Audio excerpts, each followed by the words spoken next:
The storm slithered across the countryside, consuming all in its path. Hurricanes are nasty, especially in southern Florida. This one was a Category 4 with sustained winds of 150 miles per hour. Most people evacuate in such a tempest, but not my grandpa. The man is as stubborn as a boulder with less emotion to boot. Difficult to love, but not entirely without his charm. He's faithful, slow and steady, and always does what he says he will. Grandpa is cut from a different cloth, old school through and through. His face is as severe as the storm, and his demeanor equally so. No one would consider him a pleasant man, not even his wife. For this reason, he lives alone in Hendry County on a plantation. I found myself stuck in the crosshairs of this ungodly devastation for his sake. I was worried for him. I'm his eldest grandchild, so I felt responsible for caring for him. To this day, I regret my decision. It left me scarred. Sleep eludes me. I lay in bed, unable to keep my eyes closed. In the stillness of the early morning, I hear his desperate cries. I told myself there was nothing I could do. That's probably true, but fear stole my breath away. I was powerless to stop them. Storms are the worst. The panic attacks begin. The memories come back in a flood of emotions. I remember all the details.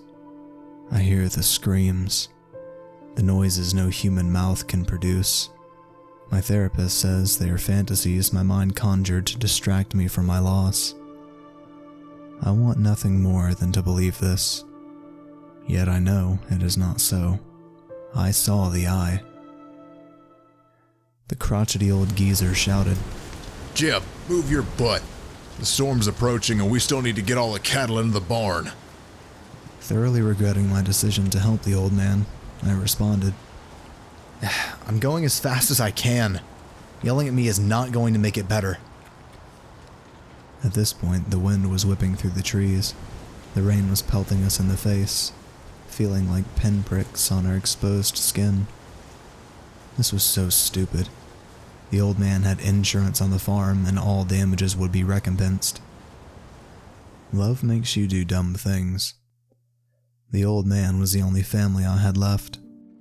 My mom died in childbirth and my dad drank himself to death. Suicide, one sip at a time. Death by bottle. I was left alone, with no family members who cared for me. No legal guardian at the age of 14. Confused, lost, bouncing from couch to couch, consumed by anger at my mother for abandoning me, disgust for the weakness of my father, and jealousy of my friends who had loved ones. This is how Terrence Terry Clearwater found me.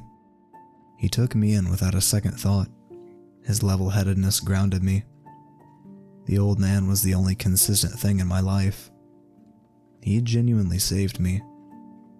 Guilt and shame shatter my heart when I remember this. A debt to my grandpa will forever be unpaid. When he needed me most, I froze. The storm roared. It surprised me how loud hurricanes can be. A war was being fought outside, an onslaught of winds and rain against the longevity of the trees and stones. Judging from the noise, it seemed as if the storm was winning. We made our way indoors, stacking the heaviest beds and dressers against the windows. We weren't keen on having a branch tossed through the window to impale anyone. I began to fill the bathtubs and sinks with water, knowing that at any time the power could go out.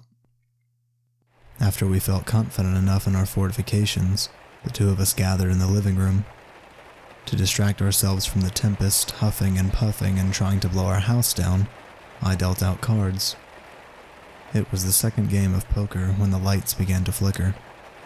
Before we could even finish our hand, the lights were out altogether. For a second, we sat in the dark, listening to the wind and rain. It was oddly peaceful. That was the last peaceful moment I had with my grandpa. Sometimes I wake up with tears staining my pillowcase, yearning for that moment again. I don't think I would light the candles this time. I think I would just let that moment linger, stretching it out for as long as possible. I miss his gruff voice and rough hands, the sturdy pat on my shoulder, his signature way of showing me that he cared for me.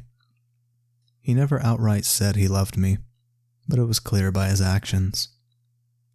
Words are cheap, but actions are invaluable. He was invaluable to me. I ignited the flashlight and lit a significant number of candles. My nose was assaulted by warring scents. Each tried to compete with its counterpart. The room smelt of pomegranates and maple, cinnamon and ocean breeze. Any smell imaginable was present. The smells made me queasy. At least, this is what I thought then. Looking back at it now, I'm convinced somewhere in my conscience I was aware of what was about to happen. My grandpa grabbed his portable battery-operated radio, the one he used to listen to the ball games, and switched it to the local weather channel. In a crackling, staticky tone, the weather host predicted that the eye of the storm should be passing Hendry County in the next few minutes.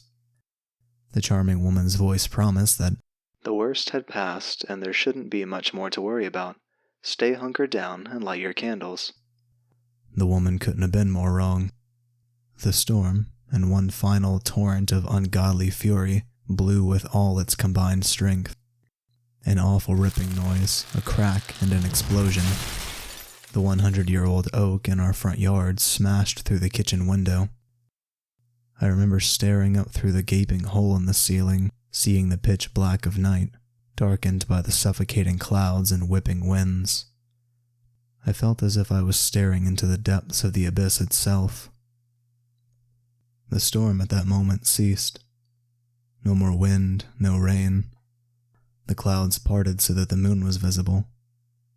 It was full, the eye of God peering down on us. I stared perplexed at the blood moon.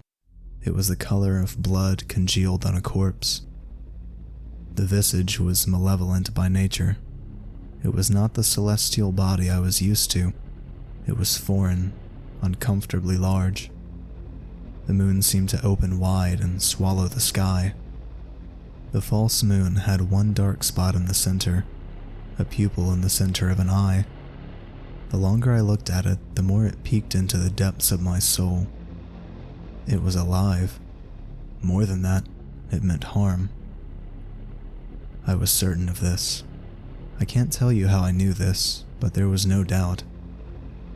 The night sky, other than the crimson glow radiating from that celestial eye, was darker somehow. It wasn't merely darkness, it was inky blackness, void of any light. It was a sky bathed in pitch. No light refracted, no light illuminated. My flashlight's beam seemed to be choked in the night, an anorexic illumination emitting from the spotlight. Where my LED light would have ignited the sky like an offspring of the sun itself, it barely allowed me to see the far wall of the room.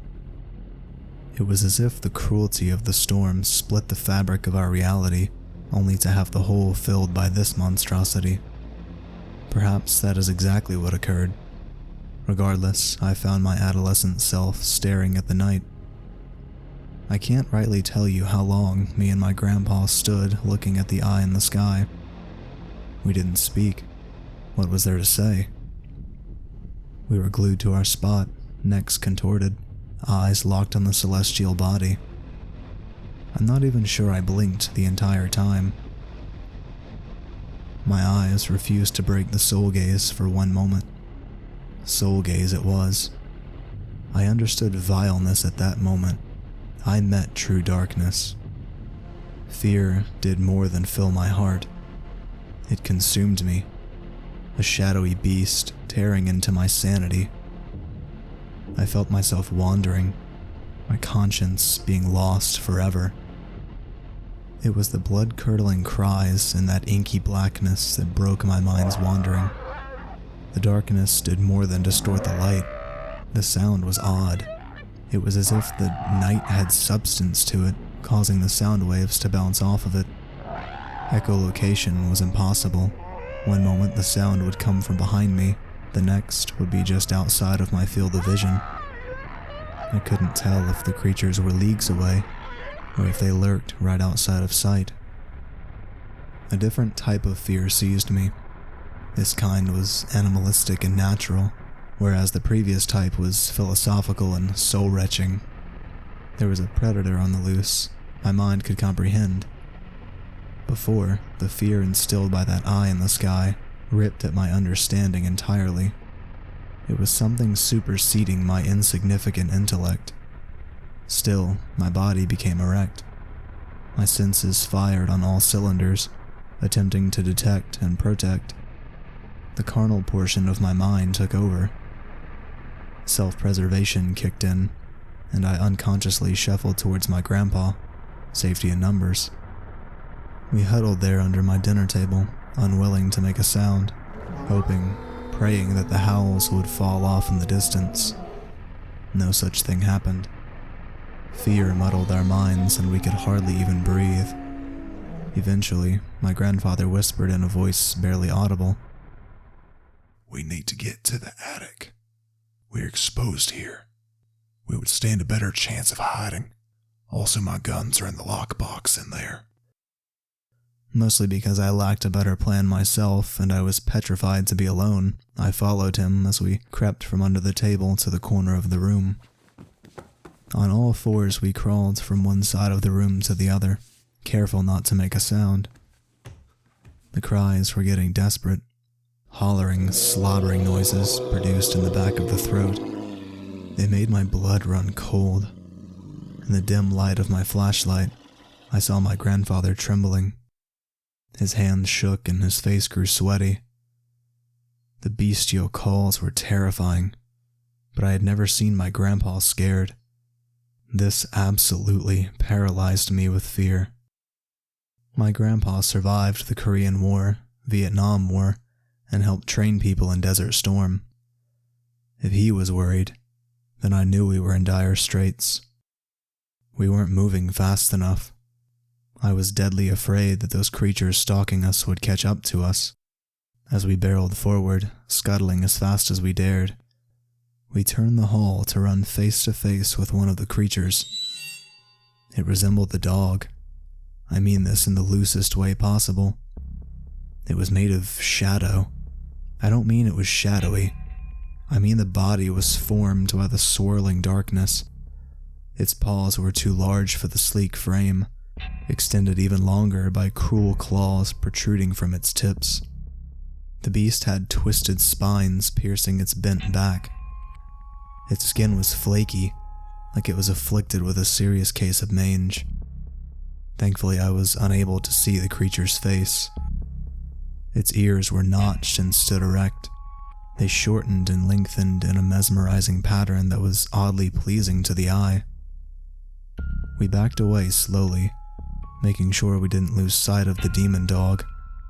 In reverse, we made our way to the living room, hoping to make it to the staircase. As we scooted along, we heard a scratching sound coming from the kitchen. My head twisted with breakneck speed to get a glimpse of a second creature climbing through the hole created by the fallen tree. We were exposed to it. The creature only had to look up from its incessant scratching to see us. Forgetting all pretenses, we climbed to our feet, scrambling across the hardwood hallway for the living room. I wasn't even trying to hide my footfalls. I fled with all my might. My grandpa was right behind me. The creatures heard our ragged breathing and heavy footfalls. In seconds, they were in hot pursuit. Snarls and slobbering yawls echoed down the hallway after us. Panic seized me, and I ran faster than I ever thought possible. When I made it to the stairway, I turned to look back.